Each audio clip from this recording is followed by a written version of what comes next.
vraiment de fake news totale et de désinformation. Parce qu'il ne veut pas qu'on parle du bilan. Vous nous répondez, oui, finalement, les agressions sexuelles et les viols d'enfants dans le périscolaire, nous sommes dans la moyenne nationale.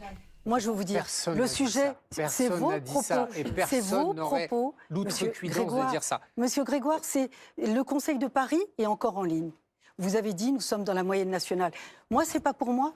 Je vous demande simplement de penser aux familles et aux enfants et aux victimes. C'est tout. Le résultat est là. Donc de me dire, je suis d'extrême droite, vous fascisez tout ce qui n'est pas vous. Non, vous voulez vous sauver.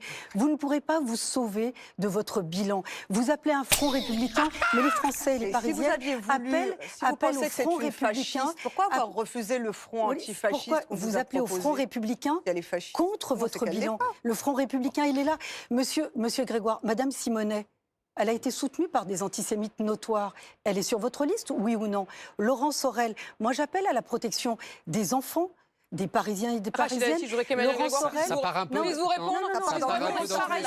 Par ailleurs, je précise. Non, mon gars, ça part pas dans tous les sens. Tu vas rester là, mon gars. Ça part pas dans tous les sens, bro. Reste concentré, mon gars. T'es ouf, toi. T'es ouf. Il a dit ça part dans tous les sens, mon gars. Non, c'est sérieux et c'est grave. Laurent Sorel, qui est sur votre liste, dit que la police tue. Je considère qu'elle protège. Vous avez exposé nos enfants et aujourd'hui, vous devez en répondre, Monsieur Grégoire. Un mot quand même sur une comparaison que vous avez faite. Rachida Dati, est-ce que vous êtes d'accord avec la comparaison d'Emmanuel Grégoire? Alors, non pas lorsqu'il vous compare à Jacques Chirac, puisque ça lui a plutôt porté bonheur à Paris. En revanche, lorsqu'il compare Sarah Knafo à Jean-Marie Le Pen, pour vous, est-ce que Sarah Knafo, c'est Jean-Marie Le Pen? Je vais vous dire, là, moi, ce soir, Madame Knafo n'est plus candidate. Moi, aujourd'hui, Monsieur Grégoire appelle à un front républicain contre qui? Contre ma liste? Contre Renaissance, Horizon, l'UDI, le Modem? Moi, j'entends tous les électeurs. Lui-même a dit, moi, je souhaite appeler aux électeurs de la France insoumise de voter pour moi. Donc, non, les électeurs de la France insoumise, ils vont voter pour moi. Non, mais Madame Chikirou, c'est ce que Monsieur Grégoire... Les électeurs, en fait, votent par conviction. Non, mais ils ont voté pour mon programme par conviction. Et s'ils l'ont fait, ils l'ont fait en connaissance de cause. Moi, vous savez, contrairement à vous deux, moi, mon programme, c'est 300 mesures écrites, imprimées, disponibles sur Internet, sous format PDF, Monsieur Grégoire, parce que les fake news, vous savez faire aussi. Et donc tout est disponible. Exactement. Ça veut dire quoi ça? Pardon, parce que oui, c'est. Ça veut dire quoi? Vous avez peur qu'il trafique? Non, parce qu'il a prétendu que mon programme n'était pas accessible sur Internet au mois de janvier, alors qu'il est tout à fait accessible sur Internet, sous format PDF. Sophia, je vous crois tout à fait capable de faire ça. Je ne sais pas à quoi vous faites allusion. J'avais fait une boutade en disant qu'il était à vendre, parce qu'il est à vendre, le livre. Comme le vôtre, votre livre aussi est à vendre. Il est passionnant d'ailleurs. Mon programme, il n'est pas à vendre. Ça, c'est mon programme. Il est disponible sur Internet. Sophia pour Paris. On s'offrira notre programme réciproquement. Mais ce que je veux dire quand même... Je voudrais qu'Emmanuel Grégoire puisse encore répondre. Bah oui, mais il va répondre sur le périscolaire, mais il me semble qu'on a un sujet là. On a tout à fait. Moi, j'ai des propositions, et moi, je ne découvre pas le sujet, Madame Dati, au mois de mars. Le sujet, il date. Il est très ancien. Vous avez raison. Et vous n'avez rien fait sur le périscolaire. Lui n'a rien fait, mais moi, Madame Dati, le périscolaire, ça fait 4 ans que je suis députée. 4 ans que je suis aux côtés des animateurs du périscolaire qui font grève. Vous les avez reçus, vous les avez entendus, vous? Oui, alors. Qui est aux responsabilités? Jamais. Wouah, 2 balles headshot. Madame Chikirou, je peux vous répondre? Moi, j'assume évidemment, nos visions sont totalement opposées. Vous avez raison. Nous pouvons débattre en étant opposés. Il n'y a aucun problème. Nous avons interpellé, c'est pour ça que j'incite à regarder ce Conseil du Paris du 14 avril 2015. Nous avons été interpellés, nous avons interpellé M. Grégoire en charge des ressources humaines. Il nous répond en disant circuler, il n'y a rien à voir. Et depuis, nous n'avons eu de cesse d'interpeller. Encore il y a un an, quand nous avons demandé un plan d'urgence pour le 11e arrondissement, 50 animateurs... Je vous dis, on est entré dans le sujet du périscolaire. Je pense que ce sujet-là est primordial. De cela, on prendra le temps de dire effectivement ce qu'il s'est passé dans le périscolaire à Paris, avec plus de 50 animateurs dans le périscolaire qui ont été suspendus pour des suspicions d'agression sexuelle, de viol. 50 animateurs? Alors moi, dans ma tête, je pensais que c'était 5 ou 10. 50? What? Mais attends, mais 50 personnes et le mec il est premier. Genre il est premier tête de liste, premier dans le classement des premiers tours et tout. Genre c'est quoi ce bordel? Sur une heure, on va y revenir.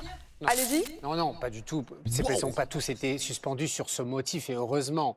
La plupart sont sur signalement de violence et parfois des gens qui crient, etc. Mais il va falloir être très précis sur ces sujets-là. On va l'être. Je comprends qu'on va y revenir. On va y revenir. C'est un sujet. Soyons-le très précis. À plus de 50 animateurs suspendus depuis 2023. Depuis 2023, plus de 50 animateurs suspendus, dont une vingtaine, une trentaine pour des suspicions d'agression sexuelle. Soyons précis. Soyons précis sur les. Absolument. Et de viol. Oui, c'est pas 50 pédophiles. Oui, les gars, oui, c'est bien ce que je pensais. Mais vas-y. Comment ils ont décrit le truc, je me suis dit attends, j'ai raté quelque chose ou quoi Sur des enfants de 3 ans. On va y revenir si vous le voulez bien, parce que la plupart des gens qui nous regardent peut-être n'ont pas connaissance avant du qu'on sujet. vienne sur cette séquence, parce qu'on avait prévu effectivement une séquence sur ce sujet absolument majeur et que nous prenons avec le plus grand sérieux, et heureusement, je le comprends tous et toutes. Je voudrais revenir quand même sur un argument, Madame Dati, que vous avez évoqué sur le fait que j'utilise un mot un peu fort, j'en ai conscience, mais pourquoi je le fais ?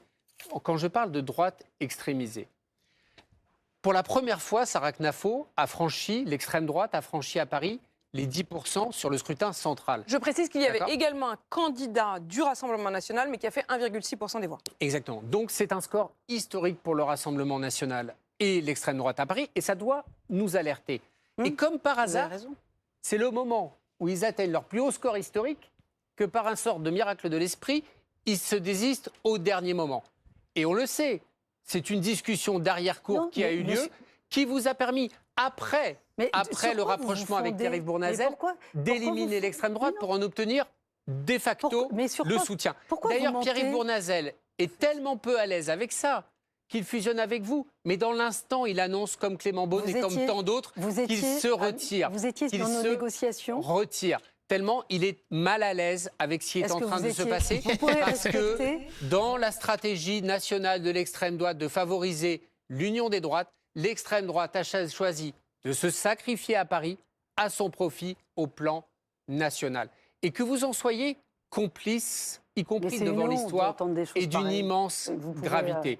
L'extrême droite s'est sacrifiée à Paris pour que vous puissiez leur rendre la même chose bientôt. C'est extrêmement grave sur le plan politique Vous êtes devenu Madame Soleil, Monsieur Grégoire. Alors c'est même pas sûr les gars, là on est sur de la politique fiction. Ça se trouve Rachida Dati, si elle est maire de Paris, elle va jamais donner l'heure à Sarah Knafo, hein, et encore moins à Thierry Mariani RN qui a fait 1,5%. Donc là c'est vraiment hypothétique ce qu'il nous raconte Monsieur Grégoire. Mais bref. Si vous avez dit cette expression-là, je pense que... Donc je sais pas, j'en sais rien, mais là c'est une boule de cristal. Je vais vous dire, vous mentez en disant cela et vous le savez. Je laisserai. On va laisser les téléspectateurs décider. Excusez-moi si je peux intervenir, mais je trouve que ce débat entre vous deux, ça me rappelle tellement les discussions de couloir à l'Assemblée nationale, les magouilles du PS avec le bloc central macroniste. Sidoflas, est-ce que tu crois que Sarah Knafo elle se décide sans contrepartie ? Bah, il y a quoi comme contrepartie, les gars ? Elle a rien négocié, ils ont même pas discuté. Après, je ne sais pas, hein, j'ai pas une caméra omnisciente pour aller voir les discussions SMS, etc. Mais en tout cas, de ce qu'on sait, c'est qu'il n'y a aucune discussion entre Knafo et Dati, genre. Après, en privé, j'en sais rien, mon gars.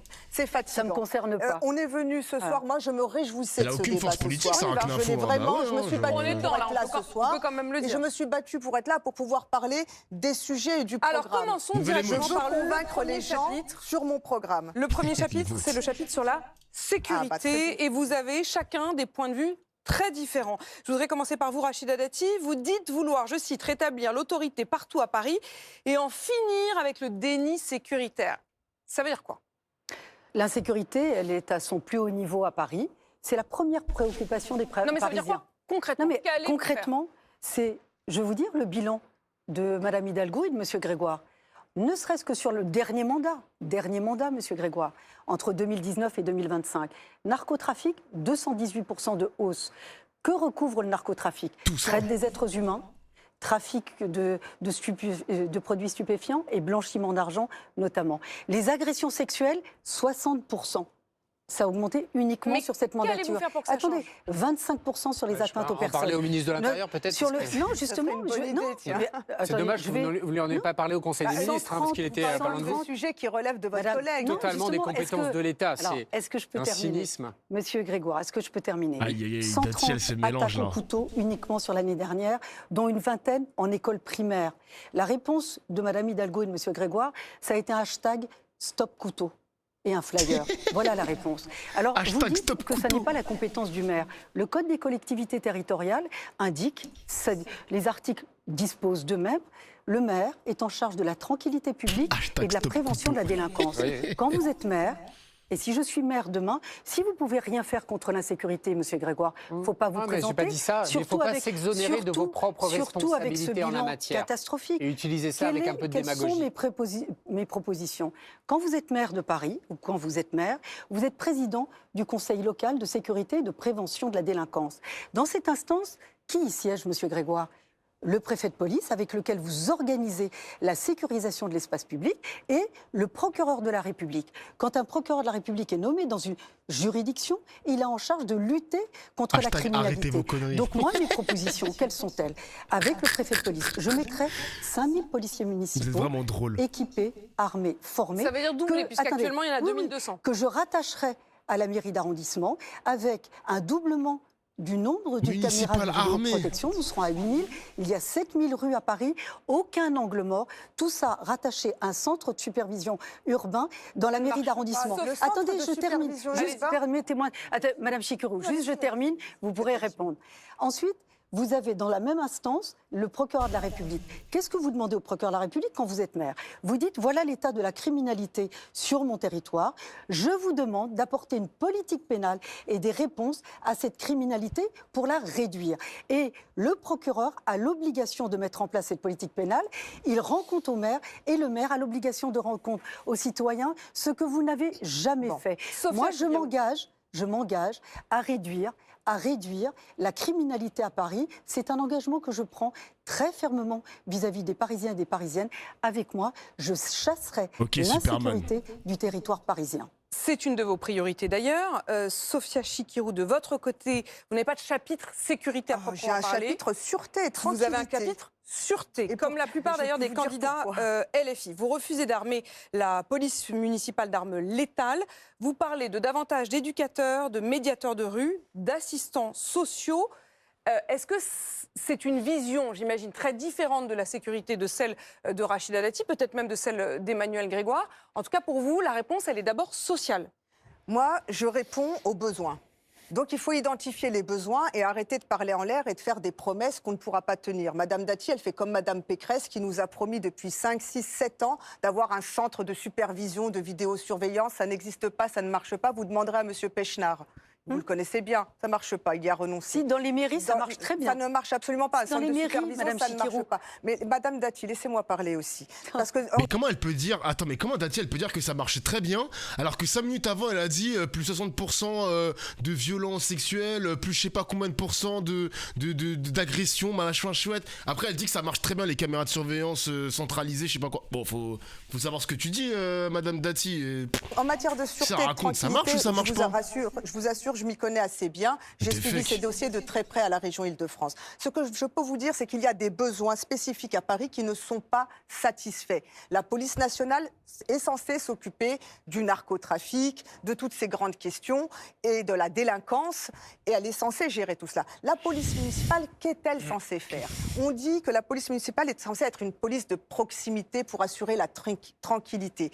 À Paris, il y a 3 problèmes majeurs, et on le voit dans les statistiques, les seuls où ça augmente, la délinquance par exemple baisse, les seuls où ça augmente, c'est les vols sur les touristes par exemple. Les agressions sur les touristes. Il n'y a pas de police touristique à Paris. Vous vous rendez compte que nous sommes une ville qui double quasiment sa population quotidiennement, avec les visiteurs et les touristes, mais nous n'avons pas de police touristique. Je dis, créons des brigades spécialisées pour l'accueil, la protection et la prévention pour les touristes. Nous n'avons pas à Paris, nous avons eu une hausse de plus de 10% des dénonciations, des plaintes pour violences sexistes et sexuelles. Les femmes, donc, désormais parlent et dénoncent ces actes. Nous n'avons pas de police spécialisée pour recueillir la parole, accompagner et faire de la prévention dans les lieux où l'on sait que ces agressions ont lieu, en soirée ou ce genre de choses.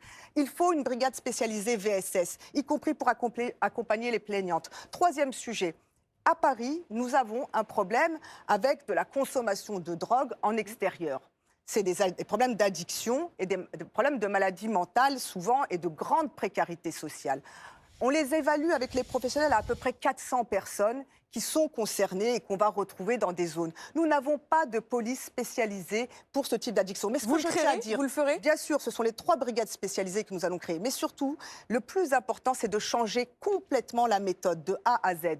Nos policiers, il faut bien les traiter. Donc il faut une catégorie A, ça n'existe pas. Il faut mieux les payer. Bon, il faut mieux traiter les policiers. Pour rendre le métier attractif. Bon. On n'arrive pas à recruter des policiers municipaux. Si vous vrai. ne les augmentez pas, si vous ne les formez pas, si vous ne mettez pas de catégorie A, et donc si vous n'augmentez pas les budgets, vous n'y arriverez pas. Et il faut aussi les territorialiser. Qu'est-ce que ça veut dire? Ça veut dire qu'il faut installer des antennes de proximité là où il y a des besoins. Si vous ne faites pas cela, vous n'arriverez à rien. Vous pourrez mettre des vidéos partout. Ça ne servira à rien. Quand vous mettez une vidéo, c'est seulement 1,5% des cas pour résoudre des affaires avec les vidéos. Donc ça ne marche pas. La question de la vidéosurveillance. J'ai lu dans votre programme que vous ne vouliez pas la généraliser. Non. Vous voulez donc garder les caméras qui sont en place actuellement? Elles ne dépendent pas de ma volonté en tant que maire. C'est le préfet de police qui décide de leur installation à Paris. Donc c'est qu'elles servent à quelque chose. C'est qu'il y a dans un accord État-ville, il y a une espèce de cofinancement. Moi, je dis, je récupère les 4 millions d'euros. Vous savez que la vidéosurveillance, ça a permis quand même notamment d'arrêter des terroristes ou en tous les cas de les identifier. Le préfet de police a des pouvoirs de police. Les voleurs de bijoux du Louvre. C'est partagé. C'est le préfet de police. Il décide de mettre des vidéos, je ne peux pas l'en empêcher, il le fait. Et je ne cherche pas d'ailleurs à l'en empêcher. Tout ce que je vous dis, c'est que ça nous coûte ces caméras vidéo dans le bureau de la ville. Okay. Pardon? Ces caméras de vidéosurveillance-là, vous les... C'est le préfet de police qui les a installées. Mais vous êtes satisfaite qu'elles soient là? Alors d'abord, est-ce que Madame Chikirou, ces caméras, elles pour résoudre des affaires et encore, elles peuvent servir pour discuter. Mais ce que je veux vous dire, c'est que le principe, c'est que vous allez mettre 4 millions d'euros par an dans la vidéosurveillance, alors qu'on pourrait mettre ces 4 millions pour faire de la catégorie A, ça coûtera 1 million supplémentaire, pour améliorer le matériel de la police municipale, leurs véhicules, pour installer des antennes de proximité. Par exemple, moi, je veux doubler le nombre d'éducateurs de rue et d'éducateurs spécialisés parce qu'il faut de la médiation, il faut de la désescalade. Comment vous réglez un problème de voisinage, de bruit? Vous n'allez pas le régler avec une caméra. Il n'y a personne derrière les caméras. Donc il vous faut un être humain. Madame Chikirou, parce que je ne veux pas vous interrompre, parce qu'au moins on s'écoute. Sur les caméras de vidéoprotection, c'est avec l'accord du maire, parce que l'espace public appartient à la collectivité. C'est aussi une réalité. Un tel niveau de méconnaissance de Paris, dans le cadre d'une convention. Dans le cadre d'une convention. Dans le cadre d'une convention, monsieur Grégoire, il y a une convention, et vous avez des caméras préfecture de police et des caméras.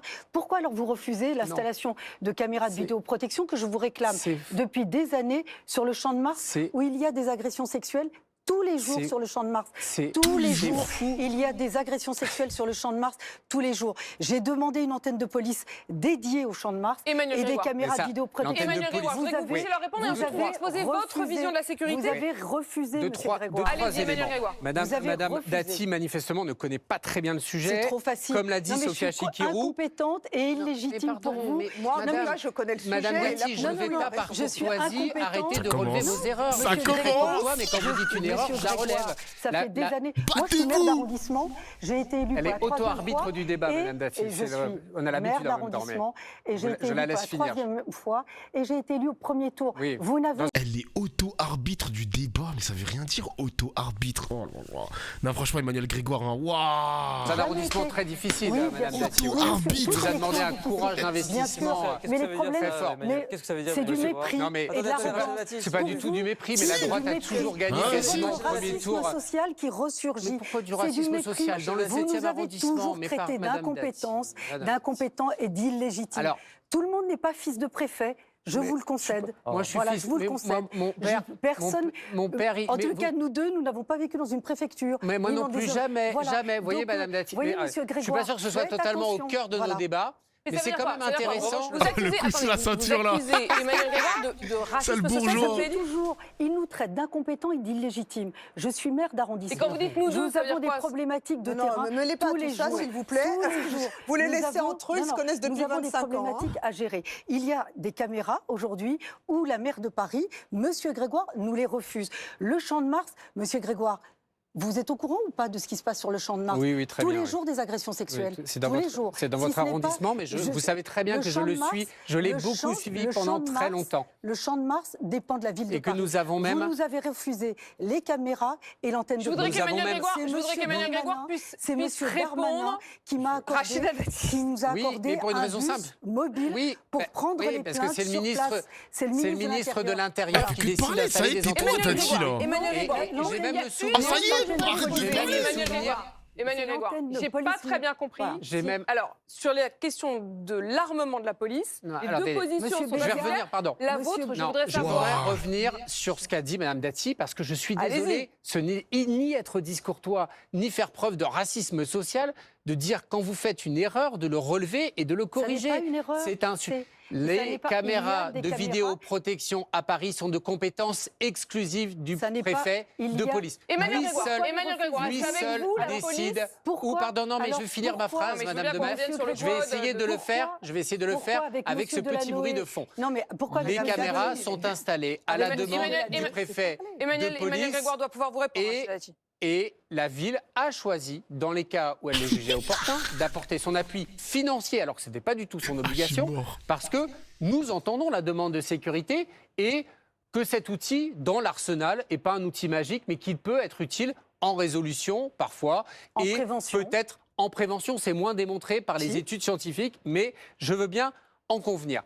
Simplement, une caméra de vidéosurveillance à installer. Combien ça coûte, Madame Dati, d'installer une caméra de vidéo de protection ?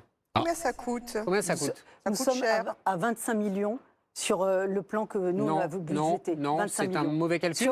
C'est combien le prix d'une caméra? C'est combien? Sur notre budget à nous. Et une caméra, c'est combien installé? Nous sommes, nous, je vais répondre à votre question. C'est au moins 15 000 euros. Au moins 15 000 euros, multiplié par 8 000 caméras que vous avez annoncées, ce n'est pas 25 millions d'euros, c'est au moins 120 millions d'euros d'investissement. Ça fait partie des annonces un peu fantasques que vous avez annoncées. Mais peu importe, mais c'est pour au moins montrer que dans l'emphase de chiffres que vous annoncez, 8000 caméras, on va doubler les effectifs de policiers municipaux, etc. Ils font fi de tout principe de réalité, les filières de formation, la disponibilité, l'utilité et l'autorisation du préfet de police pour le faire. Mais je vais vous dire, sur le sujet de la sécurité, je n'ai pas le sentiment que ce soit celui sur lequel on est le plus en désaccord. La police nationale, mais ça je renvoie directement la responsabilité à votre action, Madame Dati, sous le gouvernement, quand le président Sarkozy était en responsabilité, les effectifs de police nationale ont fondu au soleil, ils n'ont jamais retrouvé le niveau, ça a baissé, ça a baissé beaucoup, vous oubliez 50 de ça a baissé beaucoup, et selon une règle assez simple, selon une règle assez simple, quand vous retirez des policiers nationaux de l'espace public, eh bien, les risques et donc la délinquance peut augmenter. Et la réalité, c'est que la police nationale n'assure plus ou quasiment plus de missions de proximité. Pour des raisons que je comprends, qui sont liées au risque terroriste, qui sont liées à l'encadrement et l'émergence de nouveaux critères, qui sont d'ailleurs au cœur des discussions qu'il y a actuellement sur le plan de la réflexion, sur les missions qu'on confie d'un côté aux polices municipales et à la police nationale. Et ce débat-là, il est actuellement au Parlement et il est, je le crois, important. Et donc, ce que nous proposons, je pense, n'est pas fondamentalement en divergence. Nous devons mettre de la police municipale de proximité. Armés ? Ils sont déjà armés. Ils sont déjà armés. C'est bien sûr qu'ils sont armés. Ils sont armés d'armes de 4e catégorie, qui sont des armes réglementées. Pardon, là aussi, d'être un peu précis. Nous souhaitons qu'ils soient armés d'armes létales. Moi, j'y suis défavorable. Pourquoi j'y suis défavorable? Vous n'êtes pas pour les armes létales? Non. Pardon, je finis sur quand même les mesures de sécurité de la police municipale. C'est une question qu'on s'est posée dans toutes les villes de France. C'est une question majeure. Quand vous dites qu'ils sont armés, pas armés, la question qui se pose, c'est est-ce que vous êtes d'accord pour qu'ils soient armés d'armes létales? 2 phrases de développement. Une police municipale de proximité et l'installation de kiosques de police municipale.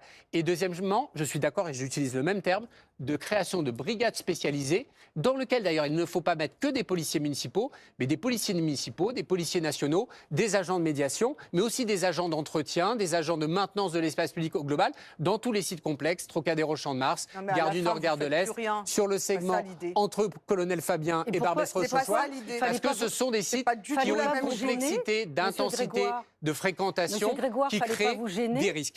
Et le dernier point que je voudrais évoquer, c'est sur la police. mais est-ce que M. Béliard et M. Depuis Brossat, 25 ans, Madame est-ce que Dati, M. Béliard et M. Brossat et M. Sorel sont d'accord avec les mesures que je propose en matière de sécurité, totalement. Monsieur Béliard, Europe Écologie Les Verts, ils me soutiennent. Parti communiste, vos alliés. Je finis sur l'arme létale parce que c'est le bordel, les mecs. Je voudrais qu'on puisse entendre Emmanuel. Non, mais parce que M. Béliard... Dati, elle est insupportable. Ça ressemble à un conseil de Paris, ce qui n'est pas très élogieux pour le conseil de Paris. Je suis pas sûre que les Parisiens et Parisiennes aient envie de se payer encore 7 ans sur ce ton-là. De toute Vraiment, façon, on n'y comprend plus rien. De toute façon, on sera tous ensemble. Et donc, je pense qu'il faut que nous commencions à nous écouter un peu plus et à nous respecter. Attends, mais la municipalité, c'est pas 6 ans, 7 ans. J'ai raté une mise à jour de l'État français ou quoi? Un peu plus. Sur l'armement létal. C'est 7 ans maintenant. Arrête.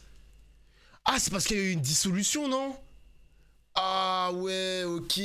Ah, ils veulent pas chevaucher les élections. 7 ans à cause de... Ah putain, c'est à cause de la dissolution, c'est obligé les mecs. Non, c'est pas la dissolution. C'est à cause des présidentielles, d'accord, ok. C'est exceptionnel, ok. Ok, wesh, le nouveau patch. Ah, c'est incroyable. C'est à cause des... Ok, merci de... Putain, incroyable. C'est pas à vous que je m'adressais principalement. Oh, le patch note. Incroyable. Sur l'armement létal, je voudrais dire des choses. Comme l'a dit Madame Dati, les missions de la police municipale, c'est la tranquillité publique et la prévention de la délinquance. Aucune des missions que ne lui fixe la loi ne justifie d'avoir une arme à feu. Aucune. Et ça, c'est un cas particulier pour Paris, c'est pour ça que je ne donne pas de leçons ailleurs, qui est lié au statut particulier. La préfecture de police de Paris. C'est la capitale et la préfecture de police. Il y a des compétences de police beaucoup plus importantes que dans n'importe quel autre endroit par rapport à des commissariats standards, etc. Or, donner une arme létale à des agents, c'est très compliqué. C'est d'abord extrêmement cher. Vous perdez un tiers du temps de travail disponible parce qu'il faut qu'ils s'entraînent, il faut qu'ils fassent du remisage d'armes. Et deuxièmement, ça peut les mettre aussi en danger sur la confusion des missions et de leur rôle en matière d'intervention. Monsieur Grégoire, justement, vous ne pensez pas que des policiers municipaux non armés, c'est des policiers municipaux qui se mettent en danger, vous avez raison. C'est arrivé au vas-y, ça fait 2 fois qu'il nous fait la promotion des municipaux armés. Ce mec-là, ferme ta bouche, mon gars. Ils sont, je le redis, ils sont armés. Ils sont armés, c'est des armes de 4e catégorie, c'est des tonfas, c'est des gazeuses, dans très les gros Paris, volume, quand même etc. Beaucoup de trafiquants, de délinquants. Non, ce n'est pas, oui, mais ce n'est pas leur rôle. Nous croisons tous des gens, des délinquants, etc. Mais en revanche, ce que je veux dire, c'est que oui, ce sujet, il est en réflexion. Il est en réflexion notamment, je l'ai dit, au Parlement sur le partage des missions entre la police nationale et la police municipale. S'il y avait des évolutions de missions, moi je ne suis pas quelqu'un de sectaire et de dogmatique. Simplement j'ai pris... Elle a 4 minutes de retard les gars là, faut la laisser parler à Chikirou. 2 engagements, de consulter les organisations syndicales de notre police municipale et de consulter les Parisiens avant toute décision qui s'orienterait vers un armement létal. J'ai 2 questions très concrètes que je voudrais vous poser. Le temps de parole, faut respecter là. Chikirou, elle a 4 minutes de retard, cousin. J'espère que la question de Apolline de Malherbe, c'est sur Chikirou. Hein.